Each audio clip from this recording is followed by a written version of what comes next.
శుభమస్తు. శ్రీరామ జయం. ప్రేమ అన్న పదం ఎంత శక్తివంతమైనది, చనిపోయే వ్యక్తిని సైతం బ్రతికిస్తుంది.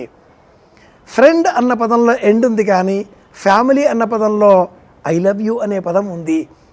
మీరు మేము కలిస్తేనే మనం. ప్రేమ అన్న శబ్దాన్ని పురాణ సాహిత్యంలో వెతికితే ప్రియం తర్పణే కాంతౌ అని ఆ వ్యుత్పత్తి అర్థం. ప్రేమ అంటే వెలిగేది, దివ్యమైనది అని. నారద భక్తి సూత్రాలు అనే గ్రంథంలో సా కస్మైచిత్ పరా ప్రేమ రూప, ఎవరి కోసం నిన్ను నీవు అర్పించదలుచుకున్నావో అది ప్రేమ అంటుంది ఆ గ్రంథం. ఓ అమ్మాయిని ఓ అబ్బాయి, ఓ అబ్బాయిని ఓ అమ్మాయి పరస్పరం ఇష్టపడితే అది ప్రేమ అనుకుంటున్నాం మనమంతా కూడా. కుటుంబాన్ని ఇష్టపడడం ప్రేమ, నాదైన వస్తువులను ఇష్టపడడం ప్రేమ, ఈ దేశం పైన నాకుండే భావం ప్రేమ, సమస్త మానవాళిపైన మానవత్వంతో నాకుండే భావం ప్రేమ, ఇవన్నీ కూడా ప్రేమలే.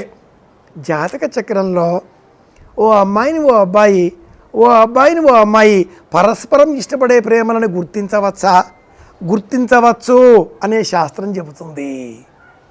జాతక చక్రంలో కన్యా రాశి ఇందుకు ప్రమాణం. మేషం మొదలుగా కన్య 6వ రాశి. కన్యా రాశిలో శుక్రగ్రహం ఉన్న ఎడల అలాంటి వాళ్ళు తప్పక ప్రేమ వివాహం చేసుకుంటారు, ప్రేమలో పడి తీరతారు.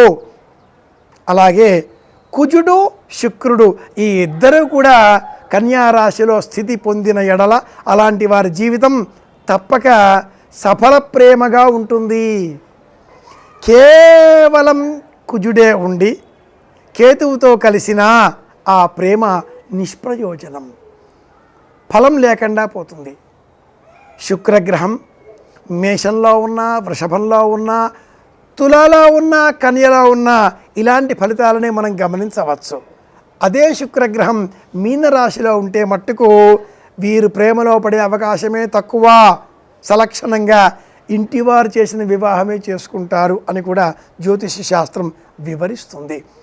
అమ్మాయి అబ్బాయి ప్రేమలో పడ్డాక మా ప్రేమ సఫలమవుతుందా, విజయవంతమవుతుందా అని అడుగుతూ ఉంటారు. ఒకనాటి కాలంలో 10 జంటలు ప్రేమించుకుంటే 9 జంటలను పెద్దవాళ్ళు విడదీసేటటువంటి వాళ్ళు. ఈనాటి కాలంలో 10 జంటలలో 9 జంటలు పెళ్ళైన తర్వాత వాళ్ళే విడిపోతున్నారు. కారణం ఏమిటి అంటే వాళ్ళ గురించి వాళ్ళకు అవగాహన లేకపోవడం. జాతకరీత్యా వారేమిటో వారు తెలుసుకోవచ్చు, పరిశీలన రీత్యా మనస్తత్వ శాస్త్రాన్ని సహాయంగా స్వీకరించి వాళ్ళ గురించి వారు ఒక అంచనా వేసుకోవచ్చు.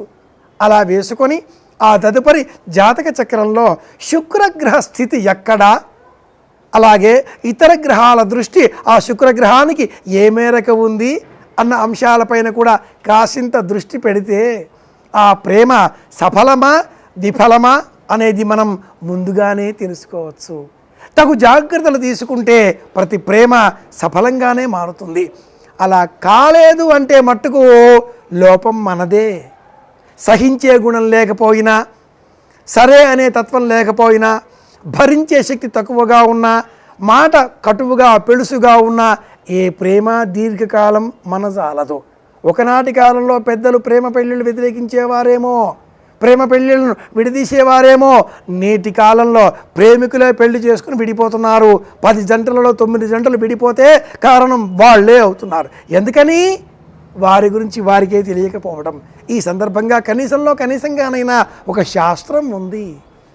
ఆ శాస్త్రం పేరు జ్యోతిషం. ఆ జ్యోతిషాన్ని ఊతగా తీసుకొని శుక్రగ్రహ స్థితి, కుజగ్రహ స్థితి ఈ రెండు ఎక్కడ ఉన్నాయో మనం తెలుసుకోగలిగితే వాటి కారణంగా మన జీవితంలో ఏ వయసులో ప్రేమలో పడతాం, ఏ వయసులో ప్రేమ విఫలమవుతాం, ఎప్పుడు ప్రేమ సఫలం చేసుకోగలుగుతాం అనే అన్నింటినీ కూడా సవివరంగా చెప్పేటటువంటి ప్రేమశాస్త్రం జ్యోతిష శాస్త్రం కూడా. 70 ఏళ్ల వయసులో కూడా ప్రేమలో పడవచ్చండి. అప్పుడు మీ జాతకంలో కుజ దశ ఆరంభమవుతే.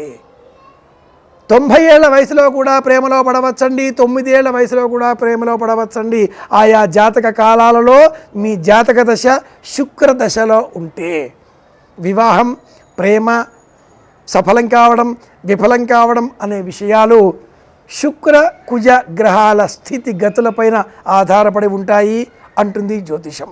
మన జీవితాన్ని సఫలం చేసుకోవాలి, ప్రేమ సఫలం చేసుకోవాలి, ఒక్కసారి జ్యోతిష శాస్త్రపరంగా కూడా పరిశీలన చేద్దాం. మళ్ళీ కలుసుకుందాం. మీ కాకునూరి. శుభమస్తు.